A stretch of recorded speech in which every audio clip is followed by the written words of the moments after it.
পশ্চিমবঙ্গ সরকারের প্রকল্পের সৃষ্টিশ্রী ও খাদ্য ছায়া স্টলের শুভ উদ্বোধন হল আজ। উপস্থিত ছিলেন জেলাশাসক সুরেন্দ্র কুমার মিনা, ইসলামপুর পৌরসভার চেয়ারম্যান কানাইলাল আগারওয়াল, ইসলামপুর বিডিও দীপান্বিতা বর্মন সহ বিভিন্ন আধিকারিকেরা। ইসলামপুর বিডিও অফিস চত্বরে এই স্টলগুলির শুভ উদ্বোধন করেন উত্তর দিনাজপুর জেলার জেলাশাসক সুরেন্দ্র কুমার মিনা। বিডিও দীপান্বিতা বর্মন বলেন, ১.৫ থেকে ১.৬ লক্ষ টাকা ব্যয় স্টলগুলি শুভ উদ্বোধন হল আজ। এছাড়াও একটি বিডিও অফিস চত্বরে পার্কের ও শুভ উদ্বোধন করেন জেলা শাসক বলে তিনি জানান। জেলাশাসক সুরেন্দ্র কুমার মিনা বলেন, একটি রিভিউ মিটিং করা হয়েছে, সেখানে বলা হয়েছে সমস্ত কাজ শেষ করতে হবে সময় মতন, এবং আজ খাদ্য ছাড়া ও সৃষ্টিশীল নামক দুটি স্টল এরও শুভ উদ্বোধন হয়েছে, সেখানে মহিলা দলগুলি পরিচালনা করবেন। তো আমরা আপনি জানেন যে এই ফাইন্যান্সিয়াল ইয়ার তো শেষ হয়ে যাচ্ছে, তো 5-7 দিন আছে। তো আগামী ফাইন্যান্সিয়াল ইয়ারের জন্য আমরা দুটো জেলাতে আমরা গতবারও আমরা দেখেছি, আমরা যখন ফাইন্যান্সিয়াল ইয়ার শেষ হয়েছে 1 নম্বর পজিশনে আমরা অ্যাচিভমেন্টে ছিলাম।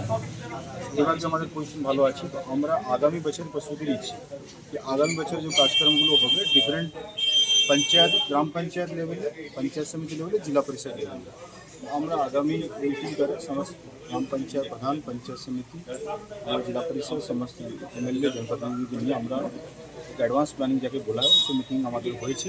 সকালবেলা আমাদের চোপড়া ছিল, তারপর ইসলামপুরে মিটিং হয়েছে সমস্ত पंचायत समिति हमारे जिला परिषद मेंबर हमारे এখানে ইসলামপুর মিটিং আমাদের সেখানে উপস্থিত আছে সভাপতি সুপ্রা অন্যান্য আমার এরিয়ার সব উপস্থিত ছিল।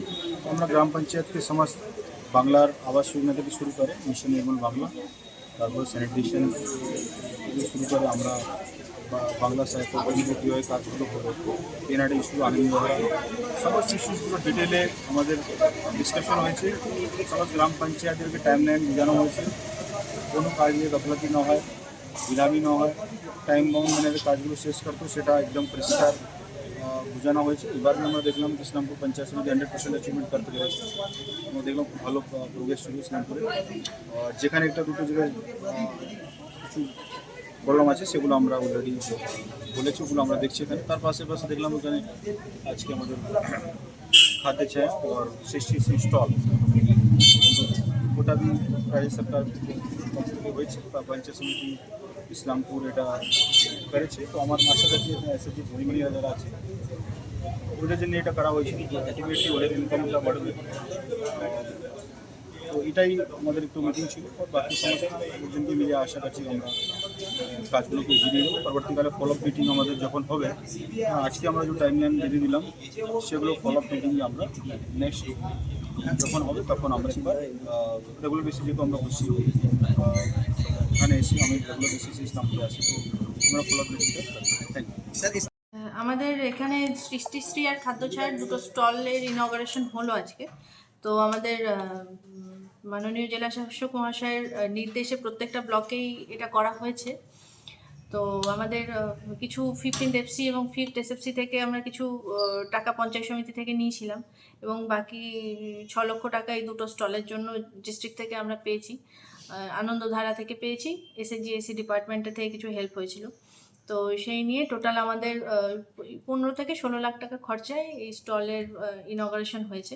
এই দুটো স্টল ছাড়াও আরও দুটো আছে, যার মধ্যে একটা মানে আমরা পঞ্চায়েত সমিতি থেকে ওগুলোকে অ্যালট করতে পারবো। আর সাথে আমাদের যেটা পঞ্চায়েত মানে অফিসের বিল্ডিংয়ের মধ্যে বা বিডিও অফিসের ক্যাম্পাসের মধ্যে একটা আমাদের পার্ক হয়েছে, আপনারা জানেন আগেও হয়েছিল, মানে আগেই তৈরি হয়েছিল। তো ওটা আমরা এখানে ডিএম স্যারের হাত দিয়ে আজকে ইনগরেশন করলাম। ওটাও মানে 5th এসএফসি স্টেট ফিনান্স কর্পোরেশনের যে টাকাটা আছে সেটা দিয়ে হয়েছে। এই কটা স্টল হয়েছে টোটাল? এখানে টোটাল 4খানা হয়েছে। এই স্টলে যারা আছেন এই কর্মসংস্থানে কতটা হ্যাঁ, যেহেতু এটা আনন্দধারা স্কিম থেকে হয়েছে, তো সেক্ষেত্রে আমাদের যারা মানে এই সেলফ হেল্প গ্রুপের যারা মেয়েরা রয়েছে এবং যাদের এই ক্যান্টিন করার বা ওই সৃষ্টিশ্রী বা মানে যেগুলো আমাদের হাতের কাজের যে জিনিসপত্র সেগুলো নিয়ে অভিজ্ঞতা রয়েছে, তারা এই মানে ওরা অ্যাপ্লাই করেছিল যে এই কাজটা করতে ইচ্ছুক আছে। তো তাতে করে এই পঞ্চায়েত সমিতি থেকে সিদ্ধান্ত নিয়ে ওনাদেরকে দেওয়া হয়েছে যাতে ওদের একটা কর্মসংস্থান হয়। এবং আমরা শুধু শুধু ওনাদের কর্মসংস্থানও নয়, আমাদের এই মানে এই ইসলামপুর ব্লকের যে দলগুলো রয়েছে তারা বিভিন্ন রকমের হাতের কাজের জিনিসপত্র তৈরি করেন। দেখবেন আপনারা বিভিন্ন বেতের জিনিস আছে, ফুলদানি বা অন্যান্য বাঁশের জিনিস আছে, আর তারপর নাইলন দিয়ে ওরা অনেকটা মানে হাতের ব্যাগ বা এই সমস্ত কিছু তৈরি করে, এবং সেগুলোকেও যাতে আমরা প্রমোট করতে পারি, শুধু আমাদের ব্লকের না, অন্যান্য পার্শ্ববর্তী অন্যান্য ব্লকেরও যারা সেলফ হেল্প গ্রুপের তৈরি জিনিস আছে সেগুলোকেও আমরা এখান থেকে যাতে শোকেসিং করতে পারি বা ওনাদের বাজারজাত করতে পারি, সেটার একটা ব্যবস্থা আছে এখানে।